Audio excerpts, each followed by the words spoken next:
So, yeah, here we go. Recording. Good. Screen share. Share. All right. So here we go. So as we stated last time, we went all the way to the Pacific Ocean. We got to Japan.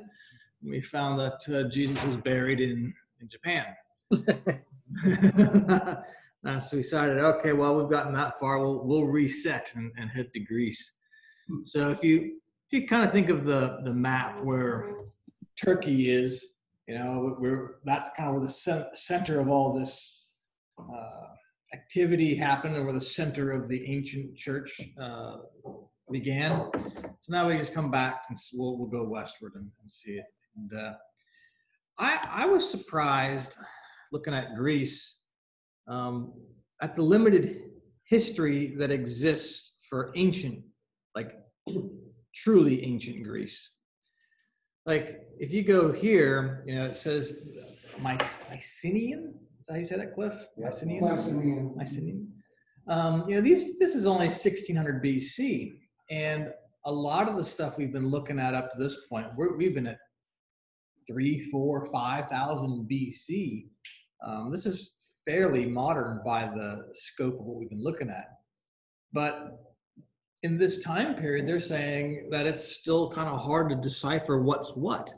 And it seems that what happened is you had this Mycenaean culture, and then there was this Olympic Revolution, as it might be known in some circles, that generates all the pantheon that we're familiar with. But I thought things were a bit more ancient than they actually are. So we start out with this, and back in these times, it was Poseidon who was the top dog. He was the pre-Olympian #1 god. So I didn't realize that, but he carries on in the future myths and whatnot. Apparently he was a god of the waters, and I guess if you want to try to play the game of correspondences with that, having your top god be a god of water, well, what's water correspond to? Truth. So, what is Jesus's point in doing? Spreading the truth, teaching us something. So you can go, well, all right, you can kind of squint and make that fit a little bit if you want, and say that, all right, that's why the Greeks made Poseidon their top dog. I don't know. Maybe. When you say dog, you mean God? Yeah. I don't like saying God, but it's like, I guess we all know what we're talking about here. Yes. It's just, Yeah, dyslexia. No, I don't have that problem. But so then around, 1,000 or so BC, the Indo-Europeans, basically people from Turkey, start moving into Greece. And we start getting the beginnings of the myths and tales that you're somewhat familiar with that you learned in school forever ago. But what I found is that there are some problems with this, because it's not like the Bible where there is a text and everybody knows what's in Genesis 1 verse 1. It's standard across all Christian beliefs. And in Greek beliefs, there is a lot of inconsistency about how things started and how things got the way they were. So these stories come out of an oral tradition, and for example, you have this Mycenaean culture, and it's out of this that these Olympic culture comes. And so you don't have stories introducing the gods because, well, everybody knows these guys, right? It's already there. It's just part of oral tradition. So the first written account you can see we have here is this guy, Hesiod, around 700 BC. That's what we're looking at. And we're looking at one Greek writer's understanding of the Hesiod account. Because, so I tell you this because if you leave this class someday and you say, hey, that's not what chaos was, Todd was wrong. Well, it's just probably that it's a different version of it, because I found plenty of, there's about 3 ones that I came across, and it was very hard to kind of say, all right, I can't use all 3 of these. I'm picking one, and we're going to run with that because otherwise it's going to go crazy. So yes, we're doing the Hesiod version of things. As you see on the slide there, like the beginning was Nyx, and other versions Nyx's comes later. So it's annoying. Anyway, so with that in mind, let's kind of get into some of what actually happens in this version. So let's start with creation, because creation is fun. Chaos is where things start. In the Greek versions of things, chaos refers to the void state preceding the creation of the universe. In the Greek creation myths, or to the initial gap created by the original separation of heaven and earth. Chaos was the very first of all, the origin of everything, the empty, unfathomable space at the beginning of time, but it was more than just a gaping void. Personified as a female, chaos was the primal feature of the universe, a shadowy realm of mass and energy from which much of what is powerful and mostly negative and dark in the world would stem forth in later genealogies. I feel like that could describe the opening of a Twilight Zone episode, a shadowy realm of mass and energy, only to be revealed in the Twilight Zone. So that's chaos. And it goes on because we want to look at chaos versus the Genesis creation story. So what we've got here is now the earth was formless and empty. Darkness was over the surface of the deep, and the Spirit of God was hovering over the waters. Opening of Genesis chapter 1. Versus the Greeks write that chaos was a rude and undigested mass, an inert weight in which the discordant atoms of things inharmonious were heaped together. Heat and cold, land, sea, air being mingled in wild confusion. And so other New Church authors say that while chaos is a symbol for the original state of mankind, a person before their regeneration, unable to distinguish or discriminate between good and evil, truth and falsity. Having everything heaped together. And you notice in the creation story, what happens? So things start dividing out and they start separating out of that void of nothingness, right? So you have chaos is a gap, it's kind of a void. So we're starting to see some similar notes being played here. And we start to see this through a lot of this early Greek mythology. So the next line in this creation story is, to this discord, God and bounteous nature put an end. So does that? No. What's that mean? Well, not what it means, but what does anything catch you? So you have chaos at the beginning. Well, who's there? God. Yeah. Well, the Greeks don't, in the Greek pantheon, you're familiar with Zeus and Apollo and all these guys? Well, who's this guy? Who's this God? Oh, I see what you mean. Right. Okay. So it's an indication, like, there's a God before all the gods that we know about. Right. Exactly. So Ovid, this Greek author, says, well, when answering that, who is this guy? He says, well, this God is as you see up on the screen, the artificer of all things. Whoever of the gods he was an unknown God, right? So even the Greeks, it seems as if there's some remnant of this ancient theology still there, that there is this one God who's the creator of everything, and they're losing that identity as to who this God was. But it's there. And if you take in the fact that this was 700 BC or so when this was written down, that is, past the prime of Swedenborg's telling of the ancient church. So it's being lost to Greek history as to who this artificer of all things was. Yeah. Yeah. So after chaos, so out of chaos comes Erebus, and Nyx, evening and night. So Erebus and Nyx are the darkness and the thick darkness that we see in Genesis.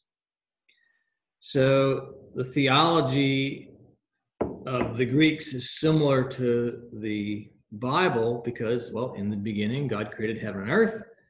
Earth is created empty and void. Thick darkness was on the face of the abyss. Well, Swedenborg says, well, thick darkness is about stupidity and lack of knowledge about anything that has to do with faith in the Lord or anything that has to do with spiritual and celestial life. So they're telling a similar story, all right? You have chaos and then you have darkness. So that's what we're describing the Bible as being in this darkness. That's what we're getting at here. And so out of chaos, we have these early deities. So the next one in the line is Gaia. I guess how you say that. This is the ancestral mother of all life. She is the mother of Uranus, from whose sexual union she bore the Titans, themselves parents of many of the Olympian gods. The Cyclops and the giants of Pontus, and of the union who she bore the primordial sea gods. So we're trying to tie this Gaia into the new church theology and in the Bible story and say, okay, well, if we do that, she is thought to be the external man, says another pastor. And I'm not sure how he gets that she is a personification of our external selves, but that's what he's going with. So you start following this line, and we have another early god. There's only about 5 of them, and it's Tartarus.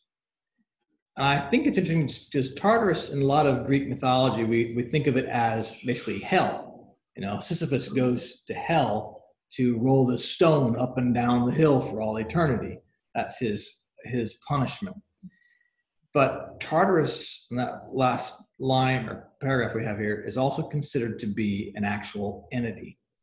So far we've got Tartarus, Gaia, Nyx, Erebus, and Chaos. We have these 5 original deities, and they are equivalent to a lot of things that we see in the creation story in Genesis, is what we're going for. So I found this article by Carl Theophilus Odiner, written around 1905, okay? And he goes through these different,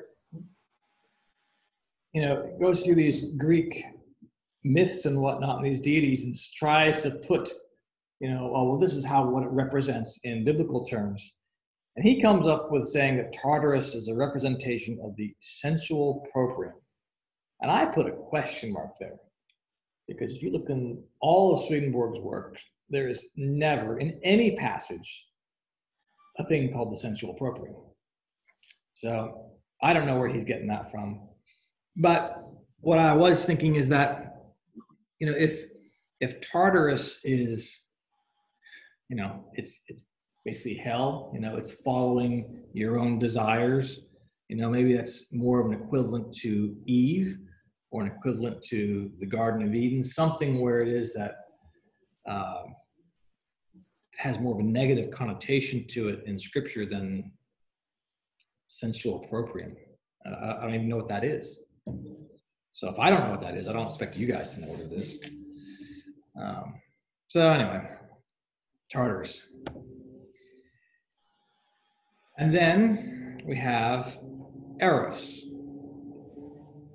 And he's described as love then arose, most beauteous of immortals. And the idea in scriptures, you see the Spirit of God moving upon the face of the water. So Eros, Spirit of God, it's that idea that love starts to come into play. And then we have Uranus, or Uranus. And again, this is what Odiner's writing, and he's basically trying to say that the name Uranus is taken from two words that mean light and mean truth. And so if you see here at the bottom, he's saying in summation that it was the one true church, the church of heavenly light, truth, insight, and perception. That's what he thinks Chronos is a representation of, which would be what Swedenborg would call the most ancient church, the golden age, if you prefer that. So this round of gods that we have is a picture of early man in this state of perfection. Everything's going well. They're coming out of an abyss and into a state of true spiritual light. So I don't like to raise questions like these, but in a previous slide, it talked about the decline of the ancient church. And I was wondering about, whatever happened to the most ancient church? And now you're saying this guy is most ancient, represents the most ancient church. So it's not following a timeline I would expect to see. Yeah, I had the same problem with a lot of Odiner stuff too, is that, and I've tried to go through it, and if I missed one, I apologize, because I was trying to sort a lot of that stuff out, but I didn't see any ancient stuff, church stuff here. There, in the declining days of the ancient church. Where do you see that? Middle, Oh yeah, okay. God. Right, okay. No, we're okay with this one. Okay, so what we're saying in this slide is that these myths were written at a time of a declining ancient church. Okay. And they're describing stuff in a golden age. Okay. So yeah, that one I can explain. Yeah, thanks. Yeah, good. Yeah, so all these things we're seeing here are representative of that golden age so far. But if you see other stuff like that, do say something, because I have really had to spend a lot of time ironing out some of this stuff, because I didn't feel like he made sense at times. So these gods, they bear the 12 Titans. The 12 Titans are a powerful group of people who ruled the world before the Olympians. All right, so again, no Zeus and any of these guys, right? They're before all that. The 12 Titans, the first generation, were 6 boys and 6 girls. So how equal that is, huh? They were characterized to be immortal giants with incredible strength and knowledge. They were all children of Gaia, the earth, and Chronos, the heavens. They all took the power of their father, Chronos, and ruled. Now, some of these Titans were basically okay. They didn't all go bad, but they start to seem to go bad. And so it might be, so there's a typo right there. It's Genesis 6, not Genesis 60. That's my fault. But anyway, because it doesn't follow really exactly the Bible timeline, it's hard to, put things in a nice chronological order like we'd like. Because what he's doing, you're saying, Titans, those are giants. And we see that in Genesis chapter 6, right before the Noah story. There were giants in the earth in those days. And he's saying, well, maybe that's what these Titans are. But I don't think that's the case, because the giants in Genesis were bad. These were so bad, that's why we had to have the flood to get rid of them all. Is that what we call the Nephilim? Yep, the Anakim and the Nephilim, that's right. So the Titans don't really seem to be that, but what Swedenborg describes is that in the most ancient church, there were multiple generations of it. And, as succeeding generations got worse, they were still basically good, even though they added some imperfection to their life. So maybe these Titans are somewhat of a state like that, where it's, they're spiritual giants in a way, because they still do a lot right, but they're falling away. That's his idea anyway. But this is where it starts to be a bit more interesting as far as I'm concerned, because then you have the Cyclops. And the Cyclops, he writes, a most graphic representation of the antediluvians, the Anakim and the Nephilim, the giants of the Bible, descended from celestial ancestors, were still spiritually one-eyed. Their will and understanding were still but one faculty, as was the case with their celestial ancestors. But now both will and understanding were evil. So what he's going for here is, why does the most ancient church fall? Because their will and understanding were one. If they wanted to do something bad, they just did it. They didn't stop and think about it. And that's how they fell, because once that evil got into them, they had no check and balance system to stop. They couldn't stop and think, and it's like, you see it in kids, right? You tell your kid, don't jump on the couch. What do? They jump on the couch. Why? Because they want to. They don't stop and think, I shouldn't jump on the couch. They just jump on the couch. And it drives his parents mad. But what Swedenborg is saying is that, well, look, that parallels, humanity as a whole, and people became really evil because they had no way to stop it. And that was represented by a Cyclops in Greek mythology, because the one eye, it was all, whatever they wanted to do, they just did it. No stopping and thinking. So I thought that was kind of interesting. That's different from the evil eye, isn't it? That's different. Yes, correct. It is different from an evil eye. But this guy was a bad dude. No question about it. So having the one eye was like being one-eyed, like you got no fact. Well, he's saying that. Once before, I remember asking about that. Well, one eye is that the will and the understanding are one. Yeah. So whatever it is you kind of like you see, you understand, Yeah. you just do it. You don't stop and think about it. Yeah. You don't rationalize through processes. You say, I want to smash that guy's face in. You smash that guy's face in. You don't stop and think about it. Right? You don't go, oh, gee, Cliff, maybe I shouldn't smash that guy's face in. Yeah, I see. So when you just do it, and that's the Cyclops. This is the first time I've thought about the will and understanding being one applying to evil people. Yeah. It's not to say, that's the first time it's occurred to me. I always thought of them as such good people because their will and their understanding is one. Yeah, it works great as long as you don't infuse any evil into it. And then once you do, there's no way to stop it. So yeah, being a Cyclops. Now this guy, Hectonocheres. Ask Cliff about, how do you say that, Cliff? Oh, that's Greek, ancient Greek.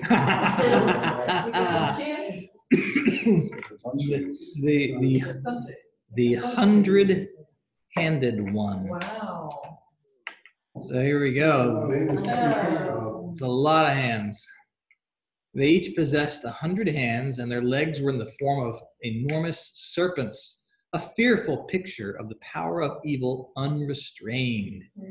Each evil love, at first apparently harmless and respectable like earlier Titans, after a while grows into a Cyclops, one-eyed, seeing nothing but its own fell purpose, which it excuses and confirms by every imaginable reasoning, and later on, thus nourished and comforted, it takes possession of the whole man with 100 hands, progressing quickly by the aid of direful persuasions. You can tell that sounds like 1905, doesn't it? The fancy writing style. So yeah, it's just this progression. Yeah, we talked about one hand not knowing what the other hand's doing. Imagine a situation like this. Like, well, that one hand didn't know what the other 99 were doing. No, that one hand did not know what the other 99 were doing. Probably didn't know what all the serpent heads were doing either. So yeah, but you notice here, it starts off, chaos, and then we come, we've got this opening sequence of the earth is born. Oh, how nice. And then we so quickly devolve into Cyclops and 100-handed serpent-footed monsters. And it's the same thing in the Bible, right? Oh, creation story, Adam and Eve, in paradise. Oh, bam, you're kicked out. One of their kids kills the other kid. And then boom, okay, we gotta have a flood because everybody's so terrible. But to be fair, I think they're not covering the other stuff. Didn't you say? They're not telling us about the most ancient people. They're just fast forwarding to the fall. Oh, for sure. But it's just interesting to me how fast both stories go, the Greek and the Bible stories. It's like bang, good, bad, flood. Everybody dies. And you're going to see in these Greek ones too, everybody's going to die too. It's kind of crazy. But I want to read to you this passage from Swedenborg's book, The Chronos. All right, so it's a few slides long, but it's one of the things that New Church scholars use when they want to point out the connection between biblical tales and Greek myths. And this ties into what we've just read about with the Cyclops one also. Here we go. The hell of those who were of the most ancient church is the most atrocious of all the hells, consisting of such as in the world believed themselves to be God, according to the deceitful serpent. And deeper in that hell are those who persuaded themselves that they really were gods, from the fantasy that God had transfused his divinity into men, and thus that there was no longer a God in the universe. In consequence of that direful persuasion, a deadly stench exhales out of that hell and infects the adjacent places with so baleful a contagion that when anyone approaches, he is first seized with a delirious madness, and presently, after some convulsive motions, he seems to be himself in the agonies of death. I saw a certain spirit near that place lying down as if dead, but on being removed thence he recovered. That hell lies in the middle of the southern quarter and is surrounded with ramparts on which stand spirits, who with the voices of a stentorian trumpet call out, approach no nearer.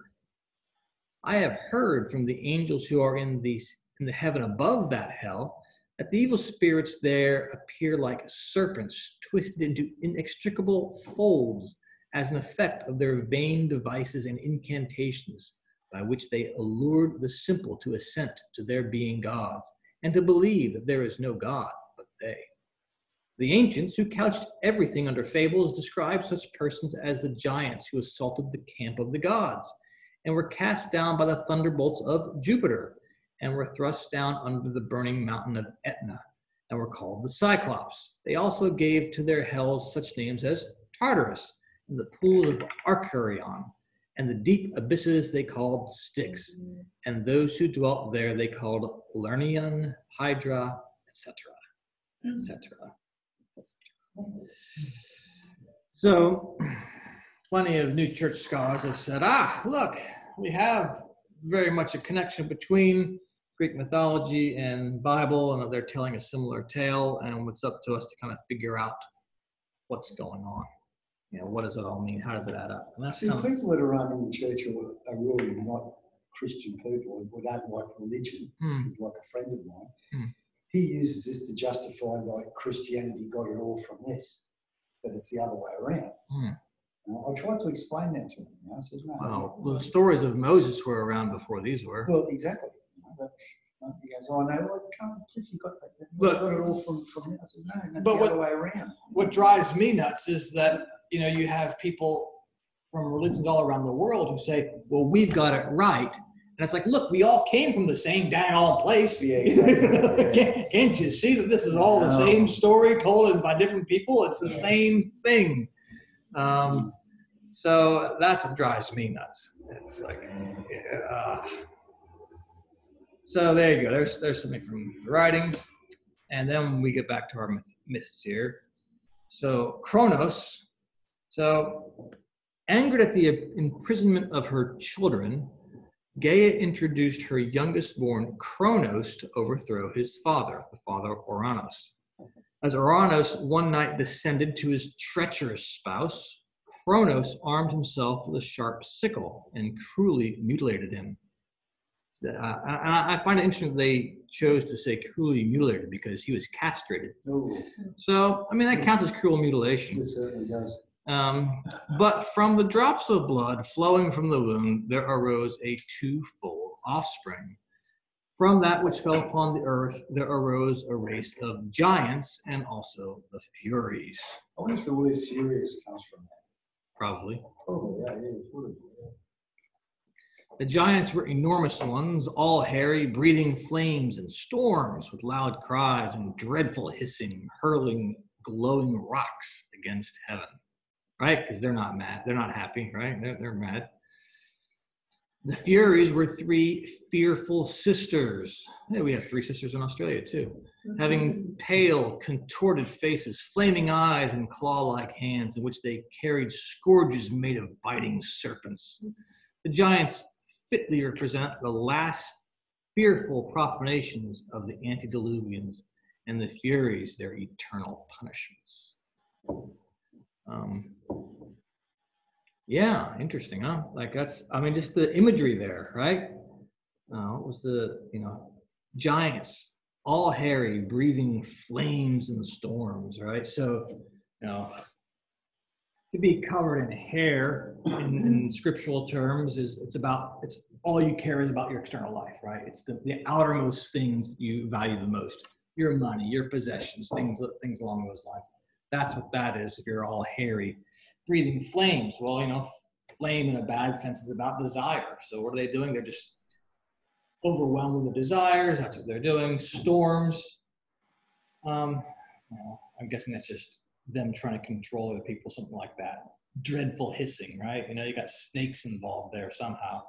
So, all of these kind of things you can pick and say, all right, well, this has a correspondence back along the same lines that Bible stories do. And they're representing the same things. If you say the Furies were their eternal punishments, it sounds pretty bad, right? Contorted faces, flaming eyes, claw-like hands.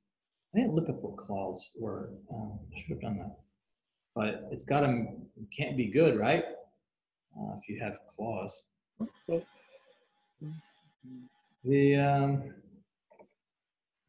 And so here we go with the story again. The blood which fell into the sea gathered around it the white sea foam, and out of which arose the loveliest and most beautiful of the goddesses, Aphrodite or Venus.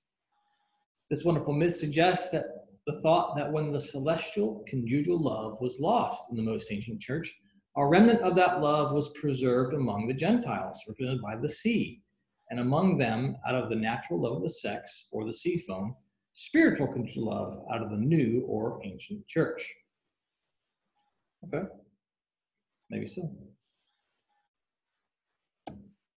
Having overthrown his father, of whom nothing further is related, we don't know anything more about Uranus, Chronos now released his imprisoned Titan brethren, and with them ruled supreme over the world. It is evident that he represents the last period of the most ancient church just before the flood, at the time of the final judgment upon it. Hence, we always find his frowning, sinister figure armed with the fitting symbol of a sickle, sometimes circled by a serpent biting its own tail. And a sickle always signifies judgment and the end of the church. In later ages, the general significance of the symbol Saturn became to represent old Father Time, and also Death, the harvester. And finally, he was looked upon as the benevolent patron of the harvest. But this was after the true correspondence had been forgotten. So you get back to the original idea of Chronos, and it's this idea of judgment and an end of an era. And because what we're going to see is Chronos is going to be overthrown, and the idea is that when he gets to be overthrown, it's basically the equivalent of the Noah's Ark story. So here we go. The dying Uranus, Chronos' father, had prophesied that the crooked-counseled Chronos would himself be served with the same fate that he had meted out to his father. Fearing this end, Chronos, what did he do? He devoured all his children immediately after their birth. That's how you prevent your children from killing you. You eat them. Does this not suggest that everything of innocence, every newborn perception of good and truth, was profaned by the church which existed before the flood? As soon as perceived, it was at once swallowed up by the low self. That is, it was perverted by being applied to the puffing up of self-conceit and excusatory confirmation of evil. Thus, no new good or truth could any longer come forth from heaven to earth, and mankind would have perished in spiritual death if the Lord in his mercy had not now established a new church upon earth. But Re, the sister wife of Chronos, finally gave birth a last son whom she quickly hid away in a cave on Mount Ida, while her devouring spouse she gave a stone wrapped up in swaddling clothes. That's how you outsmart a man. Give him a stone to eat.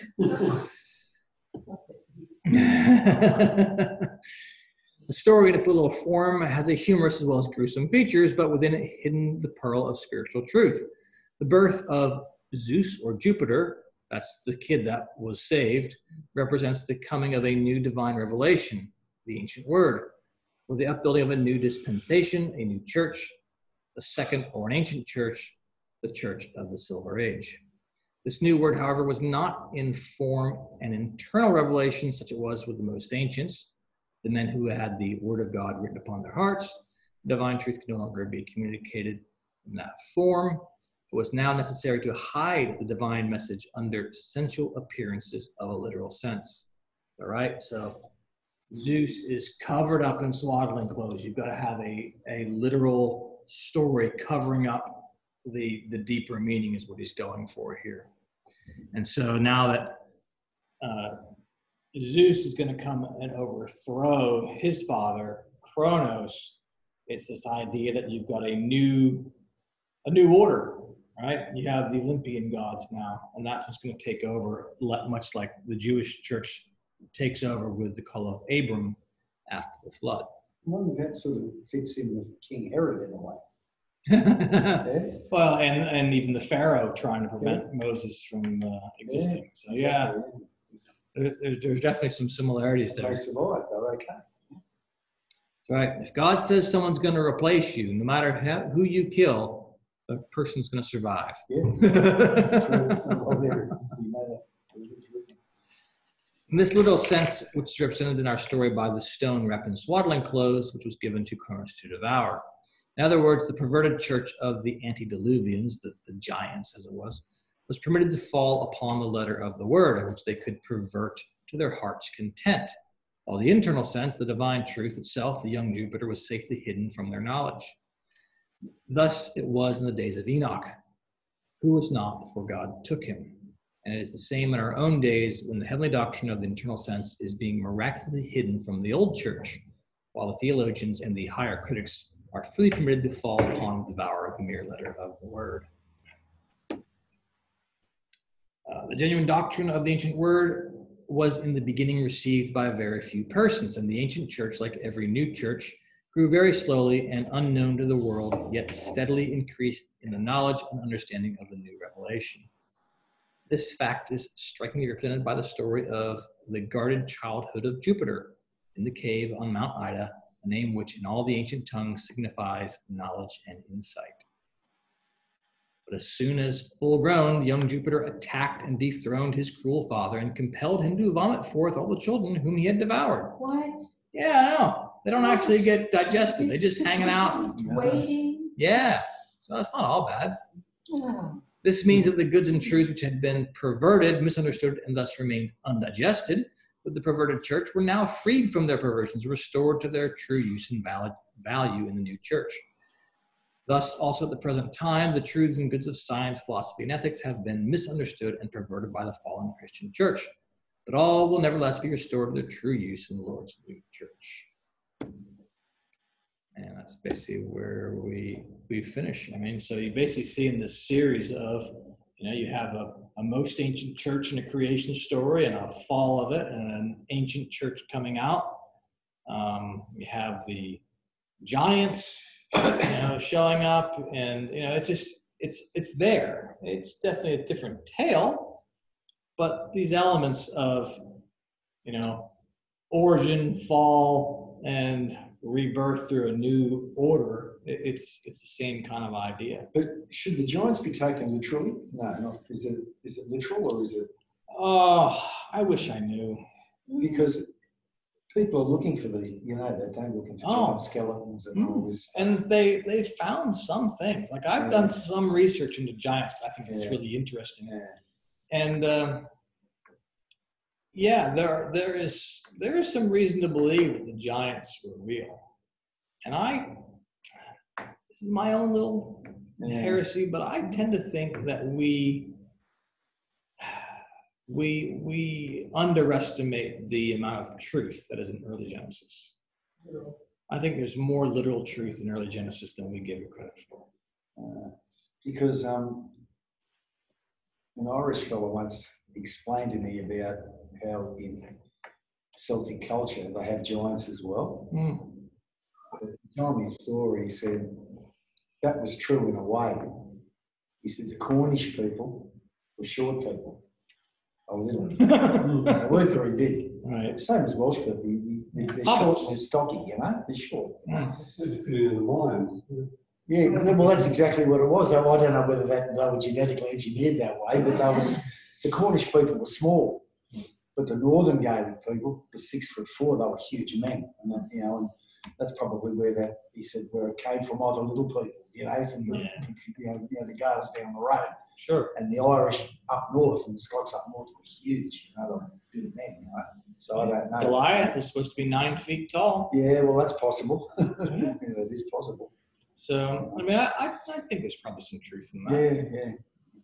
I try and explain to people like that, but they think, I mean, that's all done. I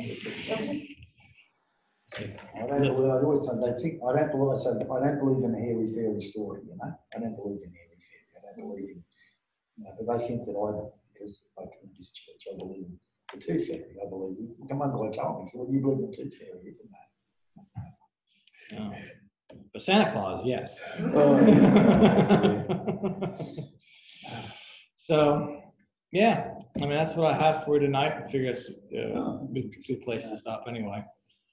But I think we'll probably do one more hit on Greece next time, just because there's so much there. We haven't even touched any of the Olympian gods. It's all been around up to it. But quite honestly, I didn't realize there was so much that preceded Zeus. I thought that Zeus was kind of, you know, he was the guy and he ran it, but it's like, oh, and I had gathered somewhere along the way that Zeus had overthrown his father to take over. But Chronos, I was. So there was someone before Chronos. Yeah. There you go. Right. I didn't know that either. I'm going to look that up. So there's a lot going on, and if you start, you know, playing that game of saying, well, I know some correspondences, and you start playing on what that is, you can start to see that, you know, the Greeks weren't materialists, right? You know, they're not writing these stories because they're just bored. You know, they're writing these stories because they're carrying on some wisdom. I mean, that's the whole Greek culture was about, you know, real wisdom and not about just, you know, making money. You know, they weren't trying to sell widgets. You know, they were trying to pass on something and be intelligent. So these stories that they have are to pass that along. There you have it. Anything from you guys down on the digital screen here? No, it was all good. Thanks, Todd. All right. Well, that was easy. Very easy job. What do you say, Ralph? Yeah. All perfectly clear to you? Yeah, it looked good to me. All right. Well, I'm glad it meets your approval. We'll call it a day then, or a night. And See you all later. We'll see you again. Yeah, thank All you. the best, everybody. Good job. Indeed. Last week, but